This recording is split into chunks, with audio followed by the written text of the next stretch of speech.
Hello and welcome back to Bharti coaching classes. Dear student, आज की class में हम पढ़ेंगे क्लास 8 का भूगोल चैप्टर नंबर 6 मानव संसाधन। ओके, अभ्यास के प्रश्न उत्तर को डिस्कस करेंगे, एमसीक्यू को। ओके, उसके बाद कुछ क्वेश्चन आंसर को देखेंगे। प्रथम है रिक्त स्थानों की पूर्ति करें। ओके, जिसका प्रथम है विश्व का दूसरा सर्वाधिक जनसंख्या रिक्त स्थान है। ओके, तो आप रिक्त स्थान के जगह भारत भरेंगे। ओके, दूसरा विश्व का दूसरा सर्वाधिक जनसंख्या भारत की है। ओके, नेक्स्ट है आपका विश्व की लगभग रिक्त स्थान प्रतिशत जनसंख्या उत्तरी गोलार्ध में निवास करती है। आप रिक्त स्थान के जगह 95% भरेंगे। ओके, नेक्स्ट है जनसंख्या के लिए रिक्त स्थान जलवायु अनुकूल है। आप रिक्त स्थान के जगह शीतोष्ण एवं उष्णार्ध भरेंगे। ओके, उष्णार्ध। ओके, अगला है 2011 की जनगणना के अनुसार झारखंड का लिंगानुपात रिक्त स्थान है, तो आप वहाँ रिक्त स्थान के जगह 947 भरेंगे। ओके, 947। ओके डियर स्टूडेंट, आप इस क्वेश्चन आंसर को अच्छे से नोट कर ले अपने कॉपी में। ओके, ये बहुत ही हेल्पफुल है आपके एग्जामिनेशन के लिए। ओके, बढ़ते हैं नेक्स्ट प्रश्न की ओर।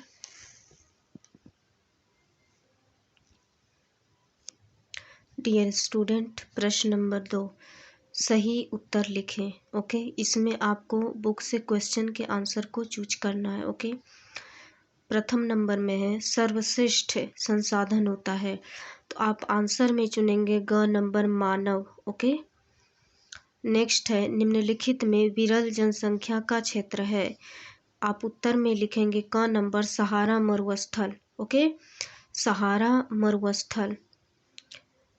3 नंबर में है झारखंड का जनसंख्या घनत्व है, तो आप उत्तर में चुनेंगे क नंबर 414 414। ओके, अगला है जनसंख्या परिवर्तन का कारण है। ओके, तो उत्तर में चुनेंगे जन्म दर, मृत्यु दर, प्रवास, उपर्युक्त में सभी। ओके डियर स्टूडेंट, अगर आपके क्वेश्चन में एग्जामिनेशन में अगर ये तीनों ना दे लेकिन तीनों में से कोई एक दे तो आप उसी को चूज करेंगे। ओके, लेकिन अगर तीनों दे और उपर्युक्त सभी भी हो तो आप उपर्युक्त सही पर सही टिक लगाएंगे। ओके, बढ़ते हैं नेक्स्ट प्रश्न की ओर।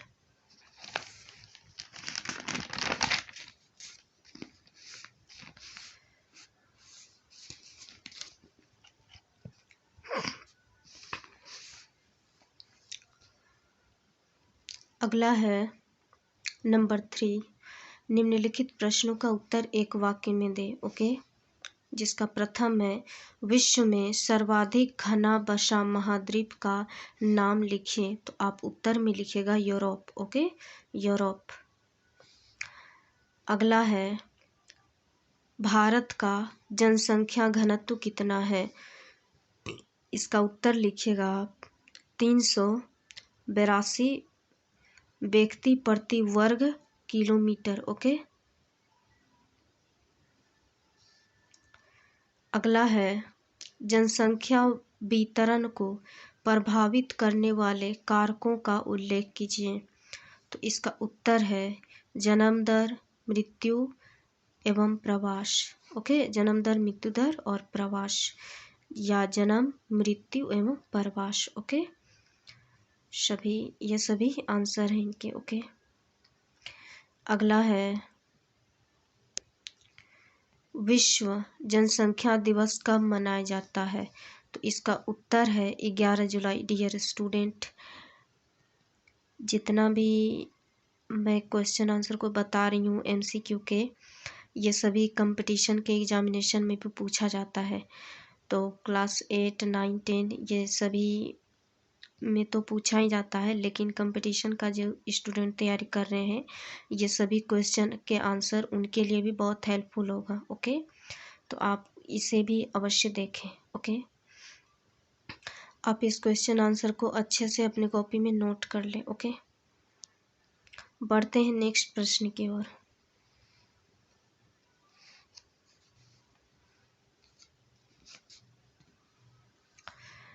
अगला है 4 नंबर लघु उत्तरीय प्रश्न। ओके, प्रथम है मानव एक संसाधन है कैसे? तो इसका उत्तर है मानव ही एक राष्ट्र के सबसे बड़े संसाधन होते हैं। प्रकृति की देन उस समय महत्वपूर्ण होती है जब जब यह लोगों के लिए उपयोगी होती है। मानव अपनी आवश्यकताओं और योग्यताओं से उसे संसाधन में परिवर्तित कर देते हैं। शिक्षित और स्वस्थ लोग अपनी आवश्यकताओं के अनुरूप संसाधनों का विकास करते हैं। जी हाँ, हम सभी मानव ये जानते हैं, मनुष्य हम ये जानते हैं कि हमारी जो देन है, हमें जो देने वाला है वो प्रकृति है, यानी कि ईश्वर है। ओके, तो ईश्वर भी हमें इस धरती पर दिया है एक संसाधन के ही स्वरूप में, ताकि हम इस राष्ट्र का सेवा करें। ओके, अपनी आवश्यकता को पूर्ण हम स्वयं से करें। कैसे? तो हम शिक्षित होकर कर सकते हैं। अपनी योग्यता को बाहर निकाल, जो हमारे भीतर योग्यता है उन्हें हम बाहर ला करके अपनी आवश्यकताओं की पूर्ति कर सकते हैं, इस राष्ट्र का कल्याण कर सकते हैं। और इन्हीं सब कारणों की वजह से, इन्हीं सब चीज़ों से हमारा विकास भी होता है और यहाँ के लोगों का भी विकास होता है। और यही कारण है कि मानव स्वयं भी एक संसाधन है। ओके डियर स्टूडेंट, आपके ऑब्जेक्टिव में भी ये सवाल पूछ सकता है कि वह कौन सा संसाधन है जो इस पृथ्वी पर अति महत्वपूर्ण होता है, तो आप उस जगह मानव चुनेंगे। ओके, मानव को ही भरेंगे। ओके डियर स्टूडेंट, आप इस क्वेश्चन आंसर को भी अच्छे से अपने कॉपी में नोट कर लें। ओके, बढ़ते हैं नेक्स्ट प्रश्न की ओर।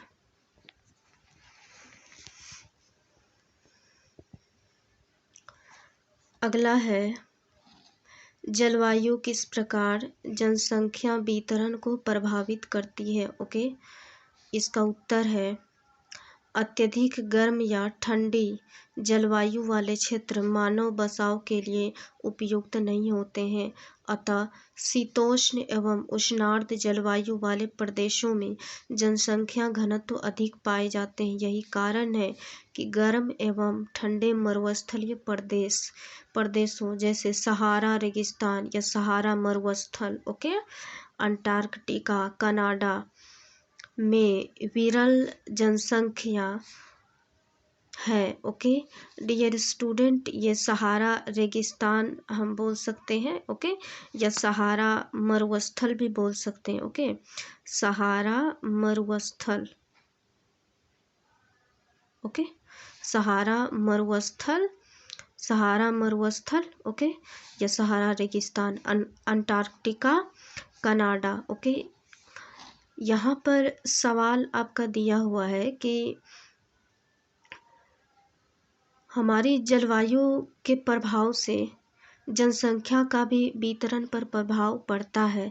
जी हाँ, आप ये समझ सकते हैं कि जहाँ पर बहुत ही ठंड है, बर्फ़ भारी है, वहाँ पर भी बसाव होता है। लेकिन जहाँ बर्फ़ भारी नहीं है, सामान्य तापमान है, वहाँ पर अत्यधिक पाया जाता है। लेकिन जहाँ देखिएगा कि जहाँ बहुत ज़्यादा ठंड है, वहाँ पर उसके तुलना में कम जनसंख्या में लोग पाए जाते हैं। और यही कारण है कि जलवायु का भी इफ़ेक्ट यहाँ पर देखने मिलता है जनसंख्या में। ओके, जिसका कुछ देश का नाम दिया गया है, आप ये देख सकते हैं। ओके डियर स्टूडेंट, आप इस क्वेश्चन के आंसर को भी अच्छे से नोट कर ले अपने कॉपी में। ओके डियर स्टूडेंट, आपसे ये सवाल पूछ सकता है कि जलवायु जनसंख्या का वितरण को प्रभावित करता है या किन देशों में होता है। ओके, या किन देशों में हम ये देख सकते हैं। तो आप उस जगह अगर आपको याद हो तो वो ठीक है, नहीं तो अगर वहाँ पर आपको ऑप्शन दिया जाए तो आप इन सभी ऑप्शनों में से, इन सभी देशों के नामों में से किन्हीं एक नाम को आप चूज करेंगे। ओके या फिर अगर आपको लिखना हो, लिखने के लिए दिया जाए तो आप इन सभी नाम को याद कर लेंगे। ओके डियर स्टूडेंट, आप इसे अच्छे से नोट कर लें अपने कॉपी में। बढ़ते हैं नेक्स्ट प्रश्न की ओर। अगला है, जनसंख्या परिवर्तन के 3 मुख्य प्रक्रियाएं कौन कौन सी हैं? आपका उत्तर है, जनसंख्या परिवर्तन की 3 मुख्य प्रक्रियाएं हैं, जन्म, मृत्यु एवं प्रवास है। ओके, जन्म, मृत्यु एवं प्रवास है। ओके डियर स्टूडेंट, आपसे ये भी सवाल में पूछ सकता है कि जनसंख्या परिवर्तन के कितने मुख्य प्रक्रियाएं होते हैं, तो आप उस जगह 3 भरेंगे, 3। ओके, 3 भरेंगे। ओके 3, ठीक है। 3 अगर ऑप्शन में दिया जाए तो आप 3 को सही टिक लगाएंगे। ओके, आप इस क्वेश्चन के आंसर को भी अच्छे से नोट कर लें। ओके, बढ़ते हैं नेक्स्ट प्रश्न की ओर। अगला है आपका, उत्प्रवास एवं आप्रवास में अंतर स्पष्ट करें। ओके, अंतर बताना है दोनों के बीच। इसका उत्तर है, किसी दूसरे देशों में जाकर अस्थायी रूप में बस जाना उत्प्रवास कहलाता है।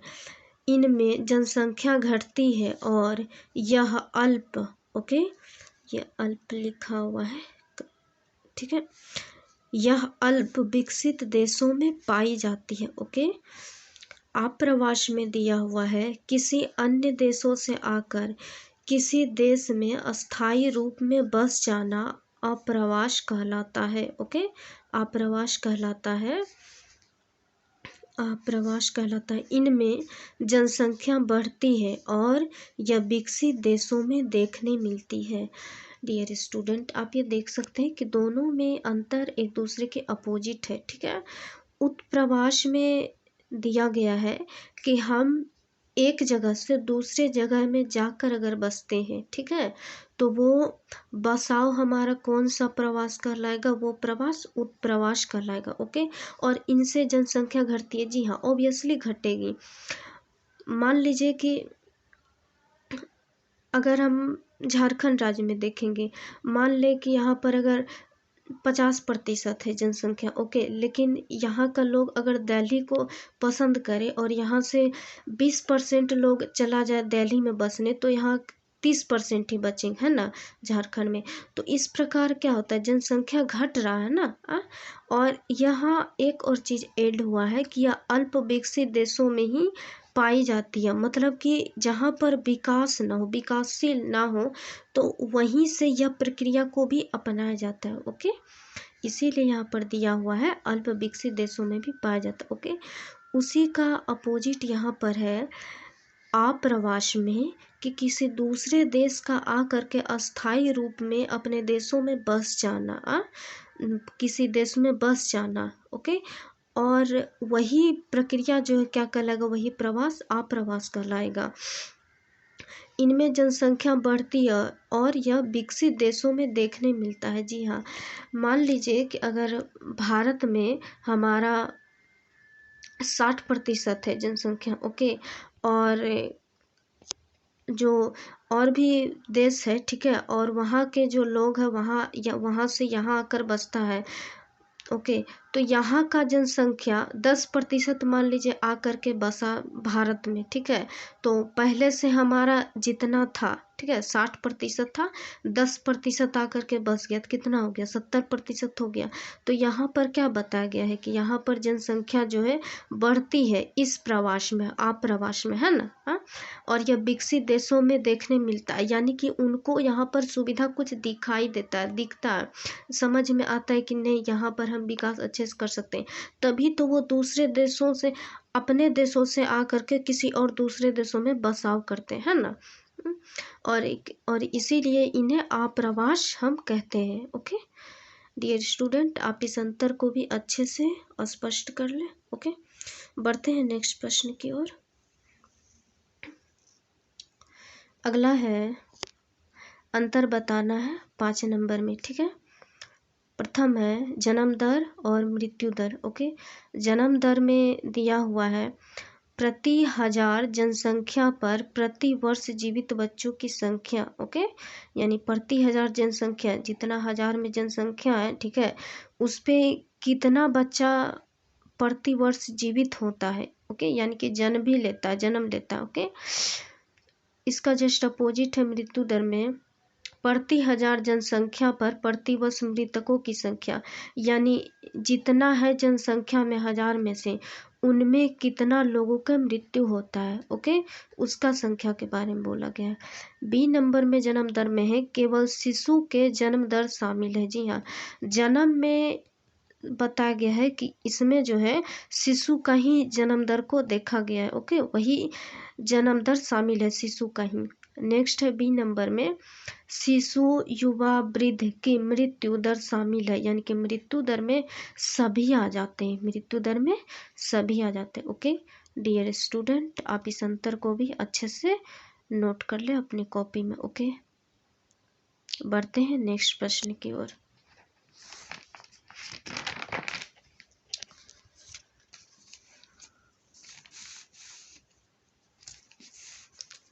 अगला है प्रश्न नंबर 6, कारण बताना है, ओके। प्रथम है मिस्र में नील नदी घाटी घने बसाव वाला क्षेत्र है, ओके। इसका उत्तर है मिस्र में नील नदी घाटी घने बसाव वाला क्षेत्र है क्योंकि यहाँ पाई जाने वाली उपजाऊ मृदा कृषि के लिए उपयुक्त है, ओके। यानी बसाव भी वहीं पर ज़्यादा यहाँ पे बताया गया है, देखा गया है जहाँ उपयुक्त मृदा है, ओके, उपजाऊ के लिए मृदा उपयुक्त मात्रा में वहाँ प्रेजेंट है। और यही कारण है कि मिस्र में नील नदी घाटी में बसा हुआ जो लोग है, ठीक है, वो जहाँ वहाँ ज़्यादा है और वो बसाव वाला क्षेत्र भी है, घने बसाव वाला क्षेत्र भी है, ओके। अगला है नाइजीरिया की जनसंख्या वृद्धि दर बहुत अधिक है, ओके। इसका भी कारण पूछा जा रहा है, तो इसका उत्तर है नाइजीरिया की जनसंख्या वृद्धि दर बहुत अधिक है क्योंकि नाइजीरिया एक अल्प विकसित देश है। यहाँ के लोग विकसित नहीं है, अर्थात शिक्षित भी नहीं है और छोटे परिवार के प्रति जागरूक नहीं है, और यही कारण है कि नाइजीरिया में जनसंख्या वृद्धि दर बहुत अधिक है, ओके। इसका मुख्य कारण है कि यहाँ पर विकासशील नहीं है, ओके, यहाँ के लोग विकासशील नहीं है और यहाँ पे जो परिवार लोग हैं, जो छोटे परिवार हैं, उनके प्रति वो जागरूक ऑब्वियसली है कि जहाँ लोग शिक्षित नहीं पाए जाते वो वहाँ के कुछ कुछ प्रक्रियाओं को, लोगों को, घर परिवार को समझते तो है लेकिन उतना डीपली समझ नहीं पाते हैं। और इसीलिए अभी के समय में यही सलाह दिया जाता है हमारे देश के नागरिक को, हमारे देश के बच्चों को, इवन हमारे देश की महिलाओं को, कि चाहे वो किसी भी देश में हो, किसी भी क्षेत्र में हो, ये मायने नहीं रखता है, शिक्षा सबके लिए समानता का अधिकार रखता है। इसीलिए इस देश के हर एक प्रत्येक नागरिक को यही सलाह, एडवाइस और रिक्वेस्ट किया जाता है कि आप स्वयं भी शिक्षित रहें और दूसरों को भी, अपने घर परिवार को भी शिक्षित रखें, ओके। डियर स्टूडेंट, आप इस क्वेश्चन आंसर को अच्छे से कर लें। एक बार रिकवर कर देती हूँ, ओके, सभी प्रश्न उत्तर को शुरू से।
डियर स्टूडेंट, आज आपका क्लास 8 का ज्योग्राफी ओके कंप्लीट हो चुका है। सारा चैप्टर ओके, चैप्टर नंबर 6 तक था वो कंप्लीट हो चुका है। ओके, अगर कोई भी सवाल हो या डाउट हो आप सभी बच्चों के पास, तो आप कमेंट बॉक्स में अवश्य लिखें। I will reply you definitely. Okay, and dear student, अगर आपको ये वीडियो पसंद आए तो प्लीज़ लाइक अवश्य करें, सब्सक्राइब भी करें और ज़्यादा से ज़्यादा अपने फैमिली और फ्रेंड के साथ शेयर भी अवश्य करें। ओके, धन्यवाद सभी को।